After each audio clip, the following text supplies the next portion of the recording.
Hello friends, आज के video में मैं आप लोगों से डिस्कस करने जा रही हूँ poem thoughts in a garden के नोट्स को। अपने अर्लियर वीडियो में मैंने आपको इस पोयम को लाइन बाय लाइन एक्सप्लेन किया है, पर फिर भी अगर पोयम से रिलेटेड आपको कोई भी कंफ्यूजन है, प्लीज कमेंट बॉक्स में कमेंट जरूर डालें। इस पोयम के अंदर एंड्रू मार्वल ने प्रकृति के महत्व को मनुष्य के जीवन में बताने की कोशिश की है और मनुष्य किस प्रकार से उपलब्धियों के पीछे इतना मूर्ख बन जाता है कि वो प्रकृति का आनंद गार्डन में जाकर के लेना ही नहीं चाहता। गार्डन जहाँ पर की शांति, मासूमियत सब कुछ मिलता है। अगर हमें इन दोनों चीजों को पाना है, शांति और मासूमियत को, तो ये हमें मिलेंगी गार्डन की ब्यूटी के अंदर। वो बोलता है हरा रंग सबसे खूबसूरत होता है, फिर अलग अलग फल फूलों से घिरे हुए बगीचे में वो कैसा जीवन व्यतीत करता है, उसके दिमाग में गार्डन की क्या कल्पना है, इससे वो हमें बताता है। फिर कहता है जब मनुष्य को भगवान ने पैराडाइज में रखा था, तो इससे बढ़िया स्थिति कोई नहीं थी, परंतु शायद ये मनुष्य के भाग्य में नहीं था और यही कारण था कि एडम ने अपने लिए एक साथी मांग लिया और परिणाम ये हुआ कि भगवान ने बाद में दोनों के निर्णयों के कारण या दोनों की गलतियों के कारण उन्हें धरती पर फेंक दिया।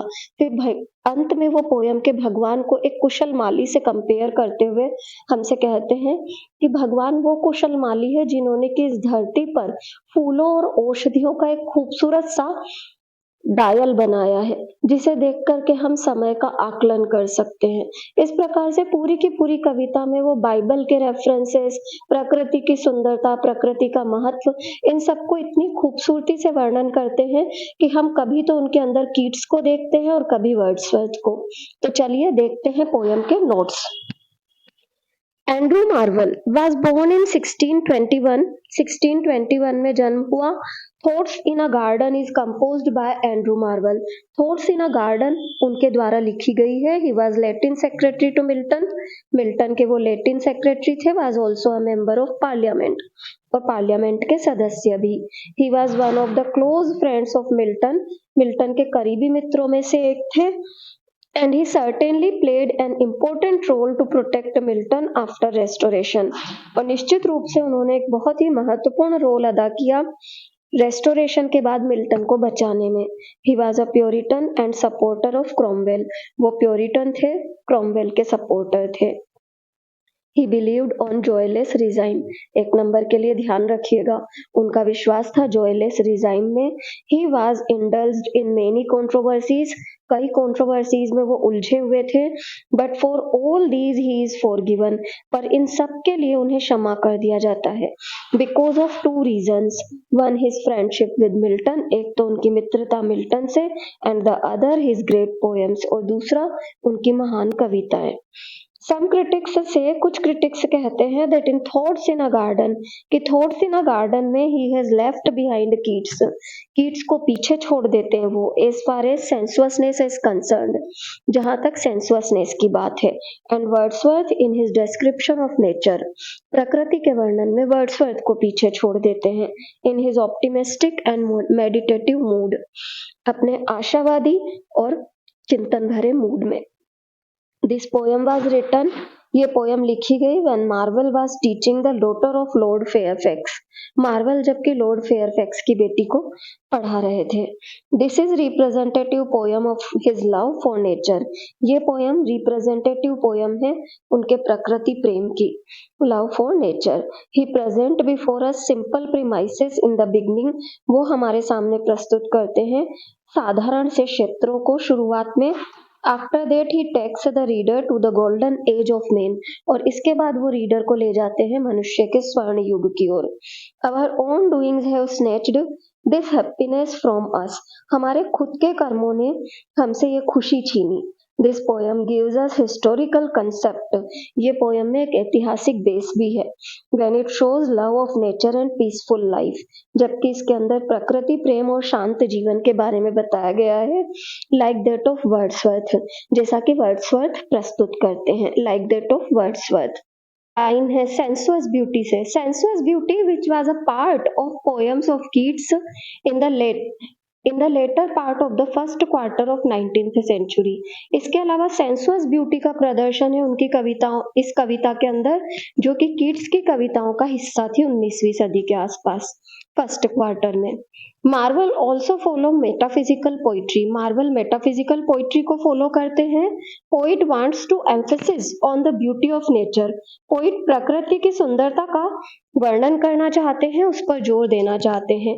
ही लेमेंट्स, उन्हें दुख है, that people do not have any time to enjoy in the lap of nature, कि लोगों के पास समय नहीं है प्रकृति की गोद में आनंदित होने का। They want to achieve name and fame all over the world. वो पूरी दुनिया में नाम कमाना चाहते हैं।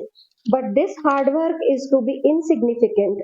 पर ये कड़ी मेहनत तब अमहत्वपूर्ण हो जाती है। It cannot give any mental peace, क्योंकि ये कोई मानसिक शांति नहीं देती। The poet says, poet कहता है that he searched for quiet and innocence, कि उसने शांति और मासूमियत को खोजा। In busy company of men, uselessly, बेकार में खोजा। He found both in gardens solitary atmosphere, क्योंकि उसे ये दोनों चीजें कहाँ मिली? गार्डन के एकाकी माहौल में। The society of natural objects, प्राकृतिक चीजों की सोहबत, is more higher than the human society, ज्यादा उच्च है मानवीय समाज की तुलना में। Human society. He says that the beauty of the beloved, वो कहता है कि beloved की सुंदरता is lesser than the beauty of a green tree, कम है हरे पेड़ की सुंदरता से। The lovers who cut out the name of their beloved, वो प्रेमी जो कि अपनी प्रेमिका का नाम काट करके लिख देते हैं on the barks of the tree, पेड़ की शाखाओं पर, are fools, वो मूर्ख हैं। The poet do not want to do this, poet नहीं करना चाहता ऐसा। If he cuts the barks of tree, अगर वो पेड़ की शाखाओं को काटेगा, he will cut the name of the tree itself, तो काट करके उस पेड़ का ही नाम लिखेगा on its barks. Passionate lovers always find peace and calm in the garden. भावनाओं से भरे हुए प्रेमी हमेशा शांति चाहते हैं गार्डन में। He gives us example of two gods, वो हमें दो देवताओं का उदाहरण देता है, that is Apollo and Pan, Apollo god और pan god। Apollo followed Daphne and she turned into laurel tree, Apollo ने पीछा किया डेफनी का और वो बदल गई लॉरेल के पेड़ में। एक नंबर में आ सकता है, अपोलो गॉड ने किसका पीछा किया था? डेफनी का। पेन फॉलोड सीरिंग्स, और पेन गॉड ने सीरिंग्स का। ये दोनों चीजें ध्यान रखिएगा। She was changed into read tree, सीरिंग्स किस में बदली थी? रीड के पेड़ में, और डेफनी किस में बदली थी? लॉरेल के पेड़ में। बाय द नेचर गॉडेस, इसे किसने बदला था? नेचर गॉडेस ने। The poet then gives us, फिर पोइट हमें देता है the picture of garden, garden की तस्वीर in tropical area, tropical area के गार्डन की। ही फाइंड्स राइप एप्पल्स, वो पके हुए एप्पल्स को पाता है। He finds ripe apples, nectarine, peach, melons etcetera. He sees himself ensnared with flowers, फूलों से घिरा हुआ खुद को पाता है। When he falls on the grass, जब वो घास पर गिरता है। Marvell enjoys everything in the lap of nature, प्रकृति की गोद में वो सब चीजों का आनंद लेता है। In which he feels existence of something divine, वो हर चीज जिसमें कि वो कुछ देवीय महसूस करता है। He feels complete purgation of his soul, वो अपनी आत्मा के पूर्ण शुद्धिकरण को महसूस करता है। His soul rises above this world to the other worlds, उसकी आत्मा इस दुनिया के परे की दूसरी दुनिया तक पहुंच जाती है। There he want to sit like a bird and sing, वो एक पक्षी की तरह बैठ करके गुनगुनाना चाहता है। He imagines how satisfied and happy Adam must be, कि एडम कितना खुश रहा होगा, संतुष्ट रहा होगा in Eden garden, Eden garden में। He enjoyed the beauty of nature and solitude, वो एकाकीपन और सौंदर्य प्रकृति का आनंद उठाता है। This happiness was destroyed by the appearance of Eve, जिस खुशी को किसने अंत कर दिया? जब ईव आ गई उसकी साथी बनकर, तब। क्यों? क्योंकि ईव के आने के बाद ही उन दोनों ने फ्रूट ऑफ नॉलेज खा लिया था, जिससे नाराज होकर के भगवान ने उन दोनों को धरती पर फेंक दिया था। Marvell says that God is a skillful gardener, Marvell कहते हैं कि गॉड एक बहुत ही कुशल माली है। Who has made a garden in which shadows of flowers and plants, जिसने कि एक गार्डन बनाया है जिसमें कि फूलों और पौधों की जो शेडोज होती है, play the role of a sundial, एक सनडायल का रोल अदा करती है। बाय विच बीज इवेल्युएट टाइम, जिसके द्वारा मधुमक्खियां समय का आकलन करती है, सीजन का आकलन करती है। And collect honey from flowers, और फूलों पर से शहद इकट्ठा कर लेती है। This poem present some arguments, in front of us. ये पोयम हमारे सामने कुछ तर्कों को भी रखती है. The poet says that man's life was in the most appropriate condition in the Garden of Eden. Poet कहता है कि मनुष्य सबसे अच्छा ईडन गार्डन में था. He committed a sin, उसने पाप किया, and was thrown onto this earth, और उसे धरती पर फेंक दिया गया. Adam was enjoying the beauty of paradise when he was all alone. पूरी तरह से अकेला होने पर एडम एंजॉय कर रहा था पैराडाइज में. Marvel has presented in this poem a paradox. Marvel ने इस पोयम के अंदर एक विरोधाभास भी रखा है कंटेम्पलेटिव और एक्टिव लाइफ के बीच. विचारशीलता ही है पूरी की पूरी पोयम के अंदर. कंटेम्पलेशन, वो विचार कर रहे हैं गार्डन में क्या क्या है, एक्टिव नहीं है. तो एक्टिव लाइफ और कंटेम्पलेटिव लाइफ के बीच में एक कॉन्ट्रास्ट है पोयम के अंदर. Between invisible to the visible, अदृश्य और दृश्य के बीच का contrast. Thoughts in a garden is a descriptive poem, वर्णनात्मक है कविता. It is original and unique, original है, यूनिक है. No poet before Marvell declared the green colour the most amorous. कोई भी पोइट मार्वल के पहले ऐसा नहीं आया जिसने कि हरे रंग को सबसे भव्य बताया हो. And that the contemplative life is superior to the active life, या जिसने ये कहा हो कि विचारशील जीवन जो है वो ज्यादा सुपीरियर होता है एक्टिव लाइफ से. This poem represent Marvell's love for nature. ये पोयम मार्वल के लव फॉर नेचर को बताती है. He displays his love for greenery, flowers, colours, nature. इन सब के प्रति वो अपने प्रेम को बताता है. It seems that just like Wordsworth he feels an influence of nature on mind. ऐसा लगता है जैसे प्रकृति का प्रभाव अपने दिमाग पर वो महसूस कर रहा है. He says that quiet and innocence which goes always hand in hand. वो ये कहता है कि शांति और मासूमियत जो कि हमेशा साथ साथ चलते हैं. याद रखिएगा पोयम के अंदर जब मैंने आपको पोयम का एक्सप्लेनेशन पढ़ाया था तब भी कहा था कि पोयम के अंदर क्वाइट एंड इनोसेंस को पर्सोनिफाई किया है, और क्वाइट को तो के साथ तो एपोस्ट्रोफी फिगर ऑफ स्पीच भी है.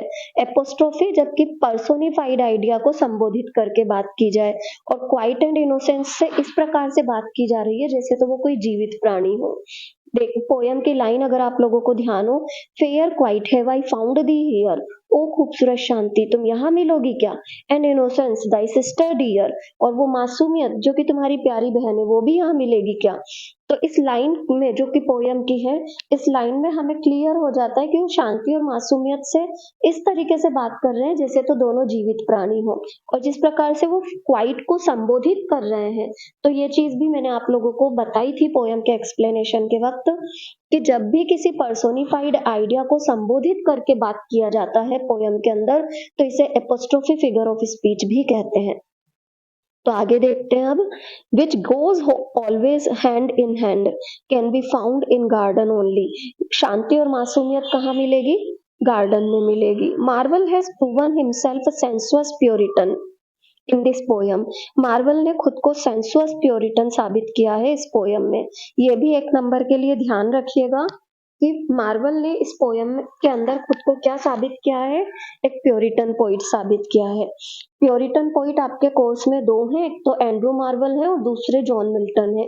एक नंबर के लिए ध्यान रखिएगा, ये क्वेश्चन कई बार एग्जाम में आता है. इन this poem he foreshadowed Keats in this poem. इस पोयम में वो कीट्स को पीछे छोड़ देते हैं. The poem is representative of Marvels metaphysical trait.